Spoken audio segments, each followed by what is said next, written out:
Today, a Redditor shares a crazy toilet revenge story. We'll get into that in a bit, but first, petty revenge on dad. This story happened when I was 13. You wish for your dad to never take your phone away? This just might be the trick. My dad loved to take my phone as punishment when I did things he didn't like. It started to get annoying, and while I love my dad, I was hot-tempered. I wanted him to feel like what I felt when he took my phone away, so I stole what he loved the most and hid it from him, which is his cigs. One day, while we were all in the living room chilling, me on my phone, he just took it randomly, asking me to do tasks for him. I got mad because I'd already done all my tasks, so I started looking through his jacket, purse, and bedroom for all the cigs I could find, and then hid them. He actually panicked and was asking everyone where they are, and I said I hid them, but I'll only give it back if he gives my phone back. From that day on, every time he stole my phone, I stole his cigs. And it led to him permanently stopping from taking my phone away. P.S. This might not work if you have a violent dad that believes in beating you for discipline. Also, I promise I'm not a spoiled brat. My dad just loved making me his personal slave, never letting me breathe. Like OP said, definitely wouldn't work if you have a dad that's a little bit more prone to being, shall we say, hands-on.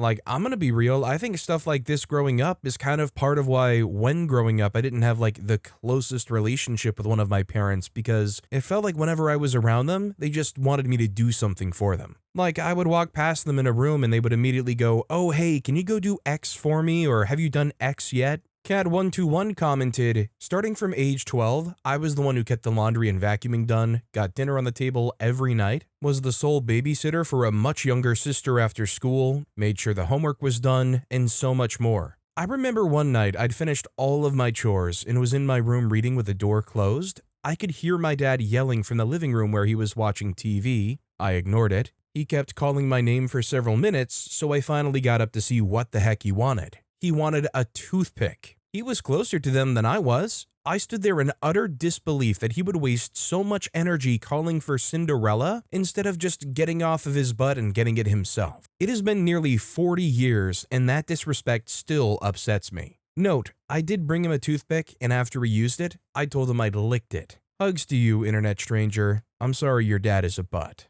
Also, hi, I'm Steven, and if you guys enjoy crazy stories of revenge, it would be amazing if you left a like or left a review if you're listening to my podcast. That said, our next story is, sure, you may video me at the gym, but not for free. I do calisthenics and weightlifting, and I often get people asking me to teach them certain moves. I don't really want to, honestly, because I'm not a PT and I don't want to instruct anybody incorrectly, but I really don't want to deter anyone from exercise, and I understand me saying no would be really uncomfortable and discouraging for any newcomer. 7 out of 10 of the men who ask me are actually interested in learning the move. I have great experiences with them. The other 30% have a habit of asking me to do the exercise in front of them to learn and running off or telling me they'll do it next session. I always assumed they just got nervous, maybe they don't want to fail in front of me, until today the reason slapped me square in my face. A man came to me and asked me to show him how to do a one-handed elbow lever. I was halfway through my hip thrust set and I told him, I've got my hip thrust set to do, so I don't know if I have time, and he said that he would wait. So I'm doing my hip thrust set while he's watching me the entire time uncomfortably close, as in so close, I initially had to tell him to move because he had pulled up a step to sit on so close, my barbell was between his legs and I was worried about his feet. I finished my set and thought,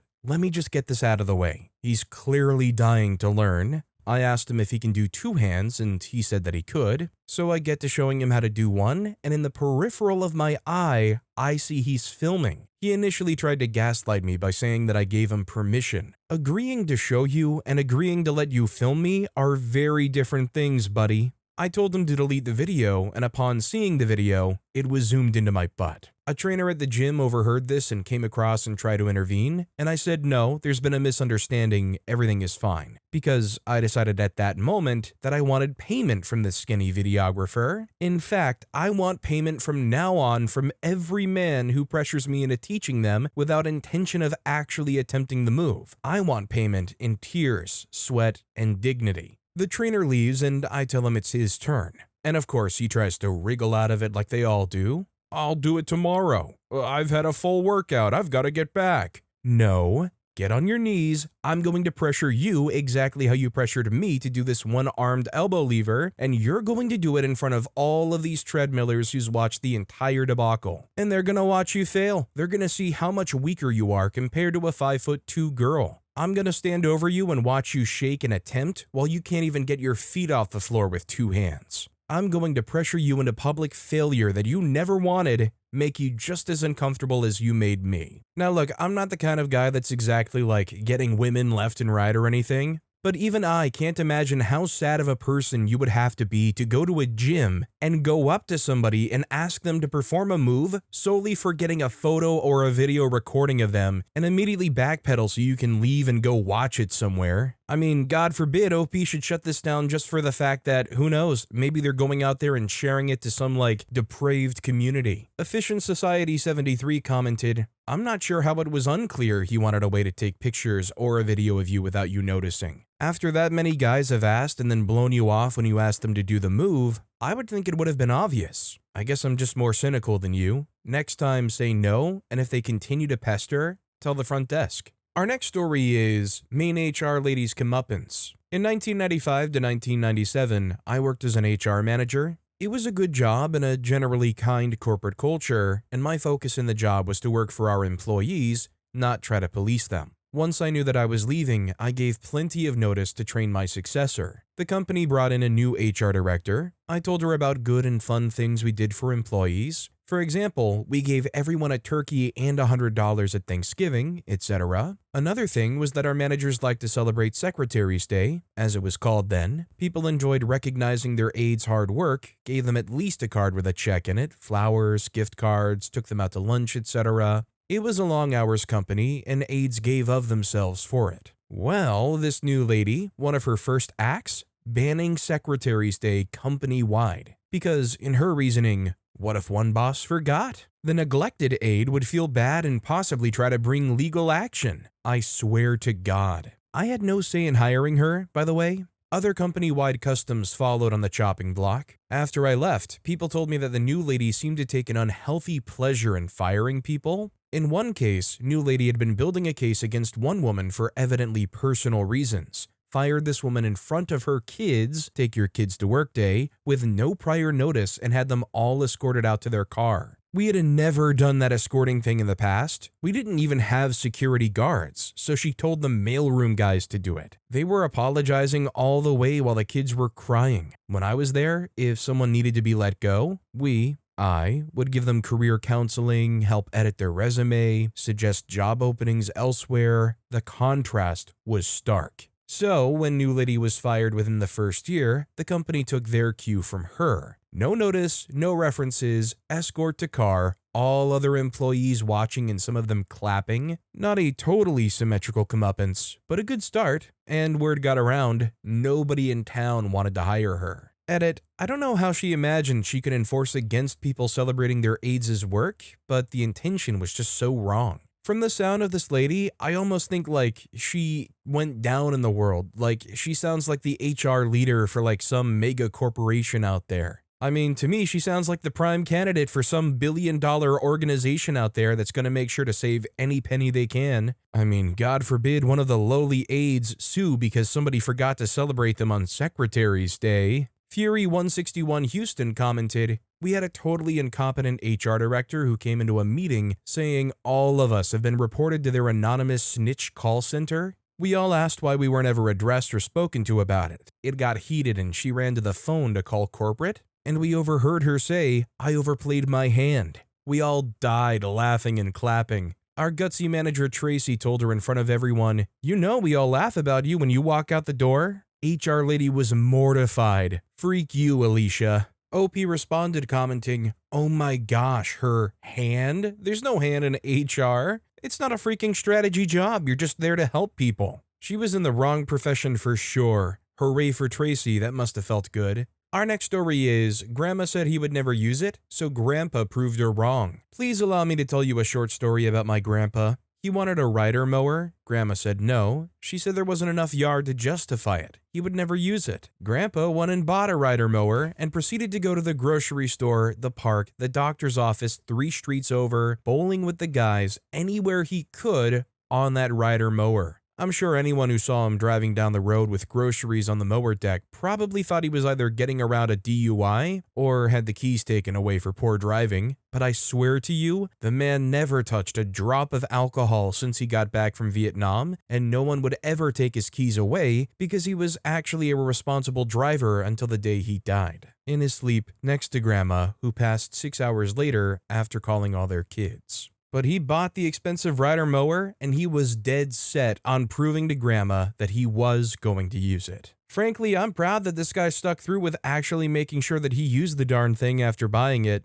I feel like I'm definitely pretty darn awful with the mindset of, okay, I'm gonna make this splashy purchase where I'm spending way more than I need to, but mentally, because I've made that purchase, I'll be so incentivized to use it that there's no way it'll just sit around, and then I let it sit around way more than I should. Acres7656 commented, "Someone gave my crazy uncle a riding mower years ago. He painted it with every spray paint can that he found at his rental house. He ended up being disco ball colors. Anyway, the blade wouldn't move up or down. He didn't have anyone to move the mower across town when he moved, so he waited till very late at night and stayed off all the roads and sidewalks as he went. You could track his prints the next day through the yards. It was hilarious." This next story is, "Praise me for my good work? Two can play at that game." So this is more of a positive revenge, just good vibes all around. I used to work in fast food and had a repeat customer. At the time, a young man, college-aged I'd assumed. He was always pleasant, but one day he turned it up a notch.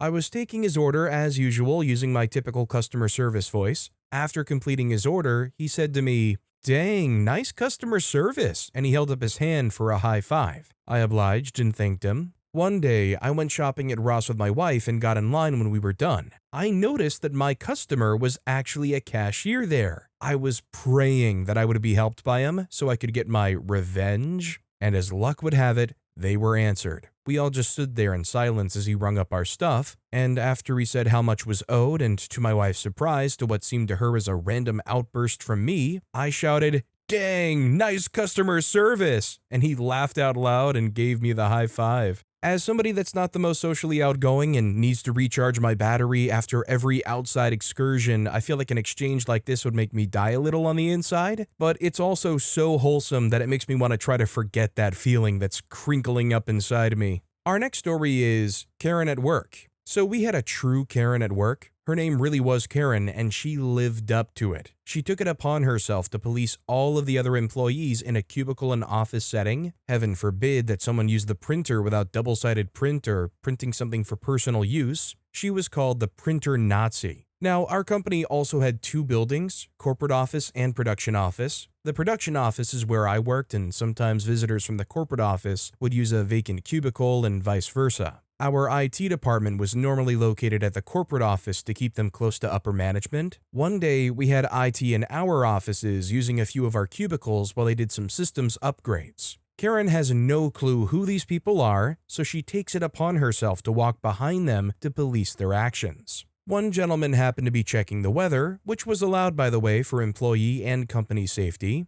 We had major storms coming in that day. Karen saw his screen and decided to stop and scold him on the use of the company intranet for pursuits outside of company business. Now here's the kicker. Remember I said she didn't know who this gentleman was? He was the head of IT. He never told her who he was and just played it cool. He came and told me what took place during our next break, as he and I were close work friends. I told him that she was the office Karen and made everyone miserable with her constant tattling and reprimands. So he decided on the ultimate petty revenge. He checked her surfing history. Now, Karen has her own office, so she was able to do just about anything without getting caught. She had been online shopping nearly every single day for several hours a day. She even left him that day and went to her office and purchased a blouse like the hypocrite that she was. I later found out that he turned her in for misuse of company intranet, and they physically walked her out a week later. Had she minded her own business, they never would have checked her history. Bye-bye, Karen. I mean, you know how it goes. Usually, like, the loudest, outspoken voices tend to be the most hypocritical of all, like a projection type thing. Like, in relationships, the person who's usually, like, more worried about everything the partner's doing because they could be out there cheating is usually the more likely person to be the one cheating. Samadhi commented,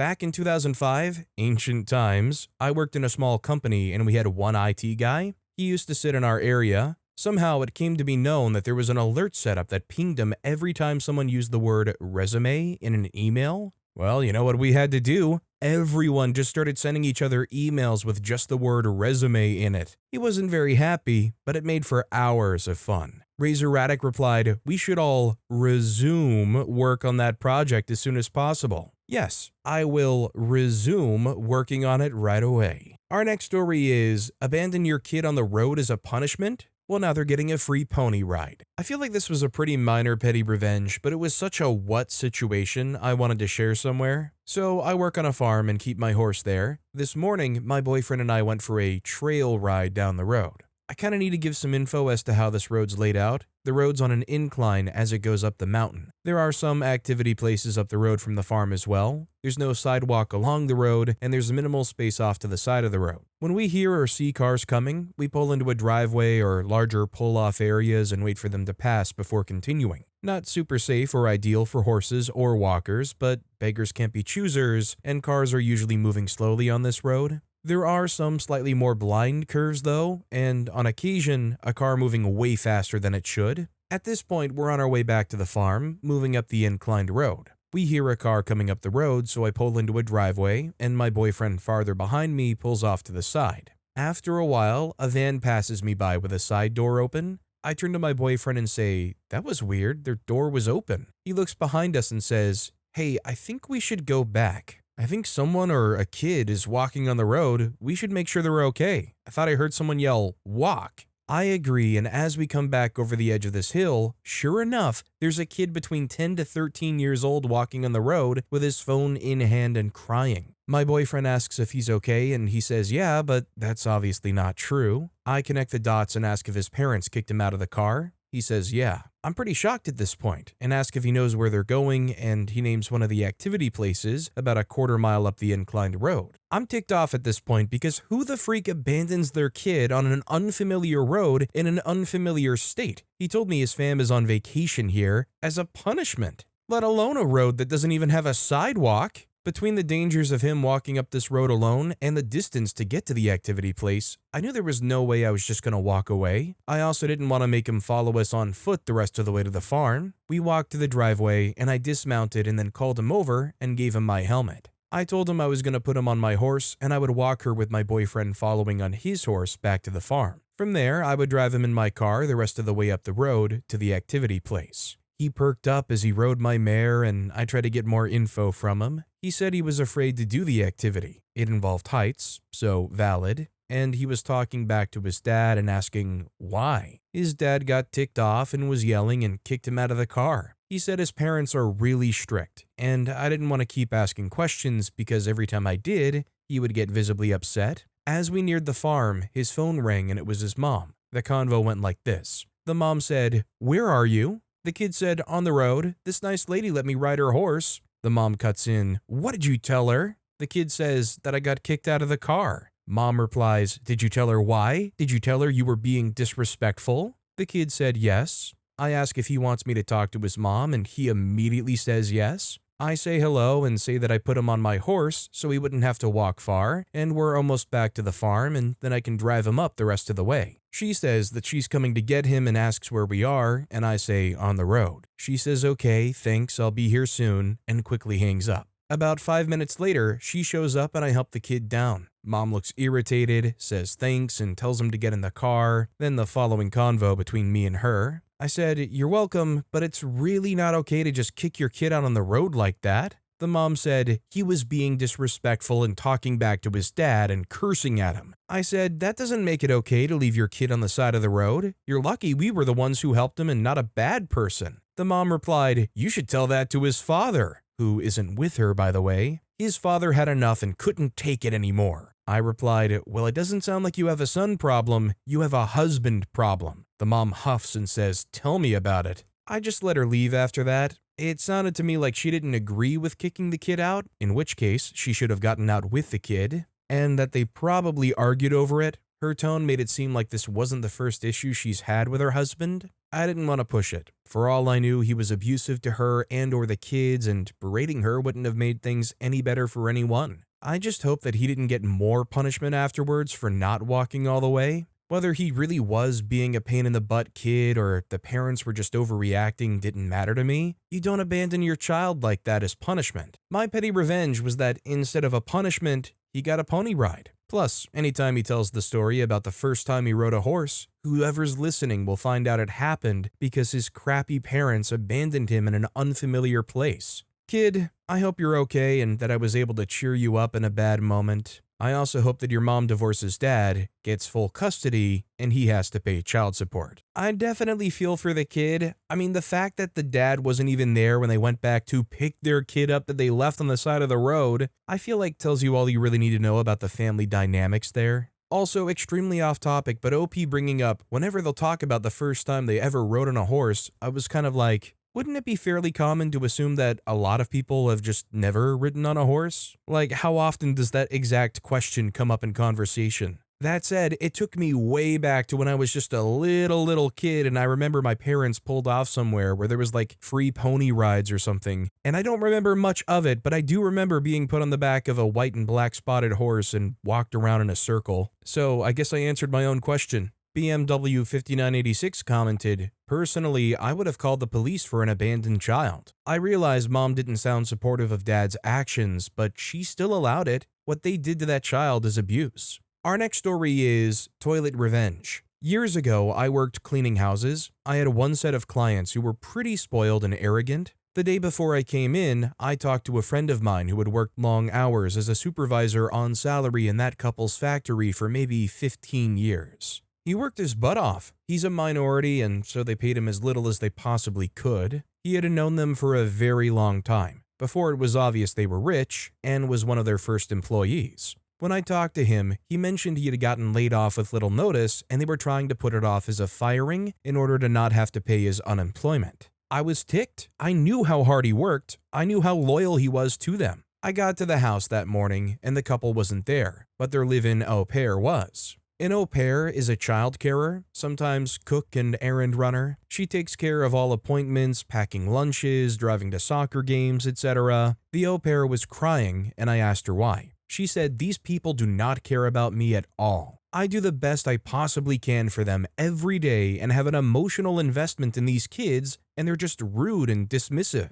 It's all about them." I forget what the last straw was. I think they wouldn't allow her to visit her mother on her birthday or something. Some sort of feudalistic insult. Anyway, something on that level. I suggested she quit, and she did. I could hear the woman yelling at her later, and the au pair left the house crying. Before that, when the woman got home, she told me not to use one of the bathrooms as the toilet was clogging and overflowing. The plumber wouldn't be able to make it out for another day or two. I cleaned the entire house, waited until I got paid cash and she left the room, and then I took a crap in that toilet and flushed it. It went all over the floor. So absolutely satisfying and gross. It was glorious. She chased me to my car demanding I come back and clean it up, and I just said, "I am done. This is not my problem. Clean it yourself," and left. When I got home, my roommates told me she had been calling them nonstop and yelling at them and simultaneously telling them I needed to come back and clean it and that I should never go there again. Total meltdown.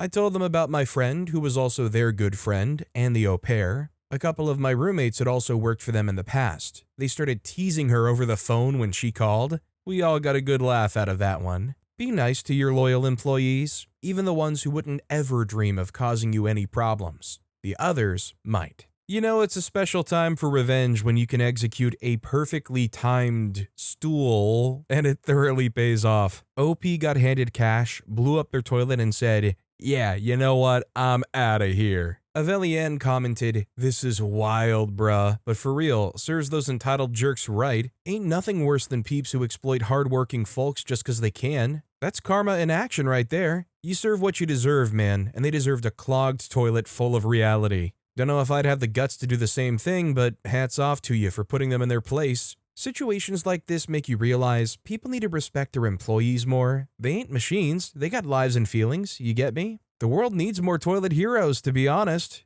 Keep it real, bro. Keep it real. Our next story is, my contractor coworker quit with 10 seconds notice after what our manager said about contractors. I worked an engineering contract for a while. They were pretty open-ended, like a lot were, with a vague but not binding length specified. Kind of like, this contract is expected to be for 12 months, but it is at the will of the employer and could end earlier or be extended further. But for those who do that kind of work, usually they stick to the vague timelines, and a lot of well-performing contractors get extended. Anyway, one day our team of 10, all contractors managed by one full-time employee, let 3 of the contractors go. And they had me do it. Technically, I was running that team, but I was a contractor too, and not in charge of any firing like that. So they were told, this is your last day at 4 p.m. Me and another contractor asked our sponsor, hey, how come we didn't give those guys any notice? He said brightly, that's why we hire contractors, so we can cut them loose at a moment's notice whenever we want to. We didn't love that answer.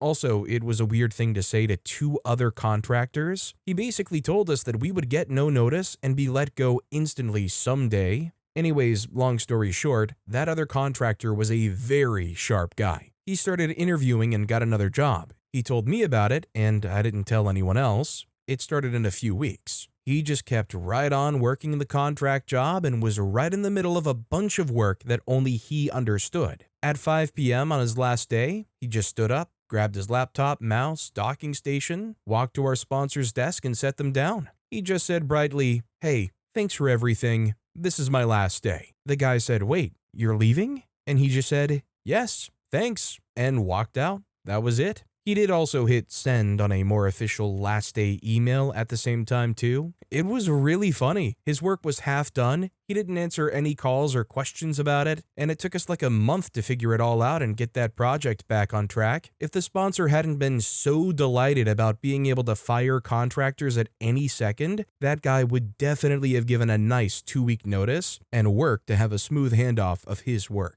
Like, kind of in the same vein as that earlier story, it's kind of about like treating your employees with respect. Now, from a corporate perspective, I understand like having these people on as contractors because it gives you the most control and flexibility, but you don't go around saying like, yeah, we can get rid of you guys at literally the drop of a hat. Do you guys even realize how instantly fireable you are? We have so much control here. Long Schlong Silver commented, I work in construction and have had coworkers fired with no notice. My boss, the owner, said that he wasn't required to give any notice in our industry. I worked for that company for a little more than 10 years. When the writing was on the wall for me to move on, I worked my shift and found my boss at the end and told him I was done, effective immediately. He practically begged me to stay and train a replacement for the machine I run daily. I told him he had 10 years to figure out a backup, and since I no longer work for him, it was none of my business. He asked why I didn't give any notice, and I regurgitated his line about no notice required in our industry. My favorite part of the conversation was when he asked if I could come in at least for a few complicated jobs that week, and I said it was akin to sleeping with them after a breakup, and no. But with that being said, that's all the time we have for today. Now, if you want to hear another absolutely crazy revenge story, check out that video on the left, or if you missed my latest video, check out that video on the right. That's it, I'll see you all next time with some more stories.